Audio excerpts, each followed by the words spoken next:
Hello, my name is Christina Gonzalez. I'm a cell and molecular biology major, and I just recently won an award for my breast cancer research at the SACNAS 2021 conference. I would like to discuss why I find it important that underrepresented women, especially women of color, and I want to talk about why it's important that they have their voice and find their voice, especially in the healthcare industry.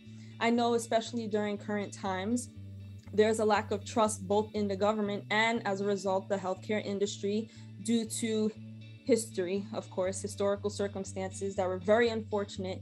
And I want to be able to gain the trust again of women of color, especially younger women who are still in high school or are still growing up. I want them to see that they can, in fact, grow up to do research, to become doctors, to have successful research. Are you a fierce advocate for justice?